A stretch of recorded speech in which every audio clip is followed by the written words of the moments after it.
മാന്യ പ്രേക്ഷകർക്ക് ഇലഞ്ഞൂർ ബ്ലോഗിൻ്റെ പുതിയൊരു വീഡിയോയിലേക്ക് ഹാർദവമായ സ്വാഗതം.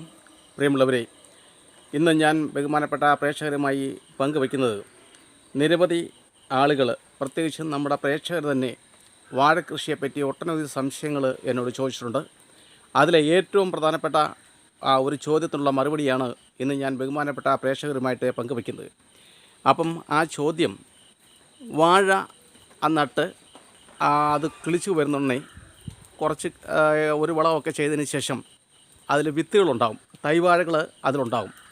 അപ്പം ഈ തൈവാഴകൾ അത് നശിപ്പിച്ച് കളയണമോ അതോ അത് വളരാൻ അനുവദിക്കണമോ എന്നുള്ള ചോദ്യമാണ് നിരന്തരമായി എന്നോട് ചോദിച്ചുകൊണ്ടിരിക്കുന്നത്. അപ്പോൾ ആ തൈവാഴകൾ വളരാൻ അനുവദിച്ചാൽ ഇതിൻ്റെ കുലകൾക്ക് തൂക്കം കുറയും എന്നൊക്കെയുള്ള സംശയങ്ങളാണ് ധാരാളമായ പ്രേക്ഷകർ എന്നോട് ആവർത്തിച്ച് ചോദിച്ചുകൊണ്ടിരിക്കുന്നത്. അതിനുള്ള ഒരു വ്യക്തമായ മറുപടിയാണ് ഞാൻ ഈ വീഡിയോയിലൂടെ ബഹുമാനപ്പെട്ട പ്രേക്ഷകരുമായിട്ട് പങ്കുവെക്കുന്നത്. അപ്പോൾ നമ്മൾ ഏതൊരു വാഴയായാലും നമ്മളത് വാഴ കുഴിച്ച് വെച്ച് ഒരു വളമൊക്കെ ചെയ്ത് കഴിയുന്നുണ്ടെങ്കിൽ തീർച്ചയായിട്ടും അതിൻ്റെ ചുവട്ടിൽ തൈ വാഴകൾ ഉണ്ടാവാറുണ്ട്. അത് ഏത് ഇനത്തിൽപ്പെട്ട വാഴയായാലും ആ തൈ വാഴകൾ ഉണ്ടാവാറുണ്ട് എന്നുള്ളത് ഒരു സത്യം തന്നെയാണ്. അപ്പോൾ ഞാൻ അവലംബിക്കുന്ന അല്ലെങ്കിൽ സ്വീകരിച്ചു വരുന്ന മാർഗം എന്ന് വെച്ചാൽ, ഞാൻ പ്രധാനമായിട്ടും കൃഷി ചെയ്യുന്ന വാഴ ഇനങ്ങൾ പൂവന്, പാളയംതോടന്, റോബസ്റ്റ ഒക്കെയാണ്.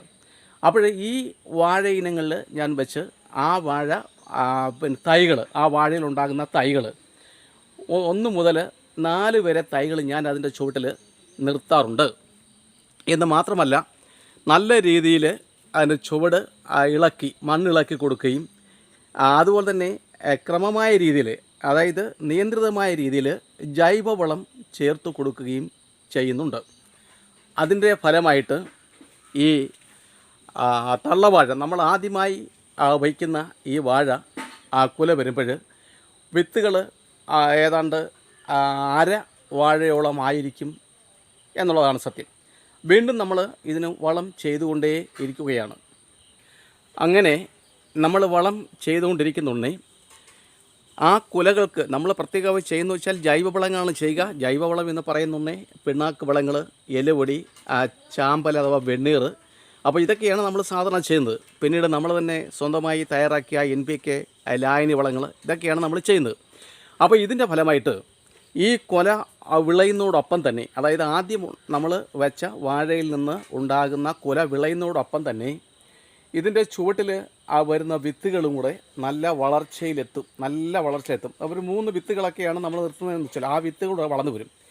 അങ്ങനെ ഈ ഒരു കൊല വിളയുന്ന ഉടനെ നമ്മൾ ആ കൊല വെട്ടും.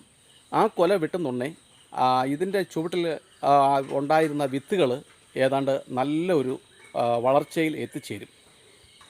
അങ്ങനെയാകുമ്പോൾ ആ കൊല വെട്ടി 1 2 അല്ലെങ്കിൽ 3 മാസം കഴിയുമ്പോൾ തന്നെ അതിൻ്റെ ചുവട്ടിൽ നമ്മൾ വളരാൻ അനുവദിച്ച 3 4 വിത്തുകൾ കൂടി കൊലയാവുക എന്നുള്ളതും ഒരു സത്യം തന്നെയാണ്. അങ്ങനെയാകുമ്പോൾ ഈ കുലകൾക്ക് തൂക്കം കുറയത്തില്ല എന്ന് മാത്രമല്ല, ഒരു മൂട് വാഴ നമ്മൾ വെച്ച് പിടിപ്പിച്ച് അത് കുലച്ച് കഴിയുമ്പോൾ 2-3 മാസം കഴിയുമ്പോൾ 4 അല്ലെങ്കിൽ 3 കൊലകൾ തൈവാഴയിൽ നിന്നും കിട്ടുന്ന ഒരനുഭവം നമുക്കുണ്ടാകും. അപ്പോൾ നമുക്ക് ലാഭം ഇരട്ടിക്കും, വാഴക്കൃഷിയിൽ അത്ഭുതങ്ങൾ സൃഷ്ടിക്കാം എന്നുള്ളത് ഒരു സത്യമാണ്. അപ്പോൾ നമ്മൾ ചെയ്യേണ്ട കാര്യം ജൈവവളം മാത്രം ഉപയോഗിക്കുക. ആ ജൈവവളം ഉപയോഗിക്കുന്നതിൻ്റെ ഏറ്റവും വലിയൊരു ഗുണമെന്ന് വെച്ചാൽ, ഈ കുലച്ച വാഴയ്ക്ക് വളം കിട്ടുന്നതിന് പുറമേ അതിൽ ഉണ്ടായി നിൽക്കുന്ന വിത്തുകൾക്ക്, തൈവാഴകൾ കൂടി വളം ലഭിക്കുന്നു. അതുകൂടി ആരോഗ്യകരമായി വളർന്ന് കുലച്ച് നമുക്ക് ആദായം നേടിത്തരുന്നു. പിന്നെ മറ്റേറ്റവും വലിയൊരു പ്രത്യേകത എന്ന് വെച്ചാൽ, നമുക്ക് ഇന്ന് താങ്ങുകമ്പ്, ഊന്നുകമ്പ് കൊടുക്കാൻ വലിയ ബുദ്ധിമുട്ടാണ്. കാരണം ഊന്നുകമ്പുകൾ അല്ല, പഴയ കാലങ്ങളെപ്പോലെ മരങ്ങളൊന്നും ഇല്ലാത്തതുകൊണ്ട് നമുക്ക് കമ്പുകൾ കിട്ടാൻ സാധ്യമല്ല. അതുകൊണ്ട് തന്നെ ജൈവവള കൃഷി ചെയ്യുന്ന വാഴകൾക്ക് ഒരു പരിധിവരെയൊക്കെ കുലകൾ ഊന്നുകമ്പില്ലാതെ തന്നെ നമുക്ക് വളർത്തിയെടുക്കാൻ സാധിക്കും, കുലകൾ വെട്ടിയെടുക്കാൻ സാധിക്കും. എങ്കിലും റോബസ്റ്റ, അതുപോലെ തന്നെ പാളയംതോടൻ വാഴകൾ, അങ്ങനെയൊക്കെയുള്ള വാഴകൾക്ക് നല്ല ഉണക്ക് കാലങ്ങളിൽ ഒരു 1 2 ഊന്ന് കമ്പോ അതല്ലെങ്കിൽ കുല ഒടിഞ്ഞു പോകാതെ കയറിട്ട് കെട്ടുകയൊക്കെ ചെയ്യുന്നത് ഉത്തമമായ കാര്യമാണ്. അപ്പോൾ കുല വെട്ടിക്കഴിഞ്ഞ് അല്ലെങ്കിൽ വാഴ വയ്ക്കുമ്പോൾ അതിൻ്റെ ചുറ്റിൽ കിളിച്ചു വരുന്ന ഏതാനും വിത്തുകൾ നിർത്തുന്നു എന്നതിൽ നമുക്ക് യാതൊരു വിധത്തിലുള്ള വിഷമത്തിൻ്റെ ആവശ്യമില്ല. കാരണം ആ വിത്തും വളർന്ന് വലുതായി നമ്മൾ വെച്ച തള്ളവാഴയുടെ കുല വെട്ടി 2-3 മാസം കഴിയുന്നുണ്ടെങ്കിൽ വലിപ്പമേറിയ കുലകൾ കിട്ടുന്നു എന്നുള്ളത് സത്യം തന്നെയാണ്. തള്ളവാഴയുടെ കുലയുടെ ഭാരം അല്ലെങ്കിൽ തൂക്കം കുറയുന്നില്ല എന്ന് മാത്രമല്ല, ആദായം 3 ഇരട്ടിയായിട്ട് നമുക്ക് വർദ്ധിക്കുന്നു. വാഴക്കൃഷിയിൽ അത്ഭുതങ്ങൾ സൃഷ്ടിക്കാൻ നമുക്ക് കഴിയുന്നു എന്നുള്ളതും ഒരു ശ്രദ്ധേയമായ കാര്യമാണ്. അതുകൊണ്ട് തന്നെ വാഴ കൃഷി ചെയ്യുന്ന കർഷകർ ഇത് ഒന്ന് ശ്രദ്ധിക്കാൻ നല്ലതാണ്. അപ്പോൾ ഇത്തരത്തിൽ വാഴക്കൃഷി ചെയ്യുമ്പോൾ നമ്മൾ ശ്രദ്ധിക്കേണ്ട ഒരു കാര്യം, അകലം ക്രമീകരിക്കുക. നല്ല അകലത്തിൽ വേണം നമ്മൾ മാതൃസസ്യം വെച്ച് പിടിപ്പിക്കാനും.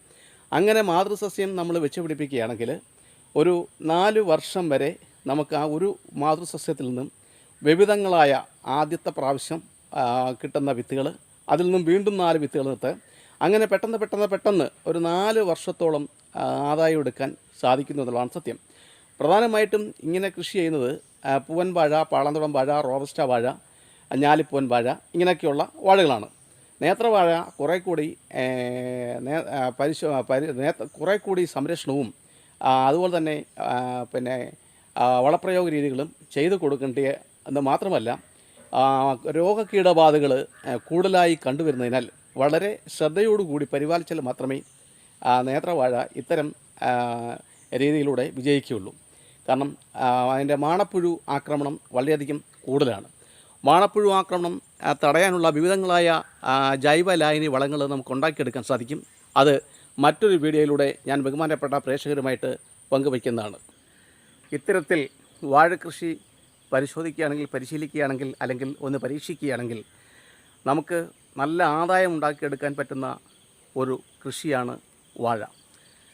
പരമ്പരാഗതമായി നമ്മൾ ചെയ്തു വരുന്ന രീതി ഉപേക്ഷിച്ചതിന് ശേഷം പുതിയ മാർഗങ്ങൾ സ്വീകരിക്കുക. കാരണം ജോലിക്കൂലി കൂടുതൽ, വളത്തിൻ്റെ വില കൂടുതൽ, സ്ഥലപരിമിതി, ഇതെല്ലാം വെച്ചുകൊണ്ട് പുതിയ മാർഗങ്ങൾ അവലംബിക്കുന്നത് നമുക്ക് വളരെയധികം വിജയമുണ്ടാകാൻ സഹായിക്കുന്നു. അപ്പോൾ പ്രിയപ്പെട്ടവരെ, ഇത്തരത്തിലുള്ള കൃഷിക്കാഴ്ചകൾ നിങ്ങൾക്ക് ഇഷ്ടമെങ്കിൽ, അതുപോലെ തന്നെ ചിലവ് കുറവും എളുപ്പത്തിലും ലാഭകരവുമായി ചെയ്യാവുന്ന കൃഷിരീതികൾ, അതിൻ്റെ അറിവുകൾ ശേഖരിക്കാൻ താല്പര്യമുണ്ടെങ്കിൽ, സമാന ചിന്താഗതി ഉള്ളവരിലേക്ക് ഇത് എത്തിക്കാൻ താല്പര്യമുണ്ടെങ്കിൽ, ആദ്യമായിട്ടാണ് ഞങ്ങളുടെ യൂട്യൂബ് ചാനൽ കാണുന്നതെങ്കിൽ ദയവായി ലൈക്ക് ചെയ്യുക, ഷെയർ ചെയ്യുക, സബ്സ്ക്രൈബ് ചെയ്യുക. നാളിതുവരെ എല്ലാവിധ പ്രോത്സാഹനങ്ങളും നൽകിക്കൊണ്ടിരിക്കുന്ന എല്ലാ മാന്യപ്രേക്ഷകർക്കും കൃത്യമായ നന്ദി അറിയിക്കുന്നു. എല്ലാവർക്കും നന്ദി, നമസ്കാരം.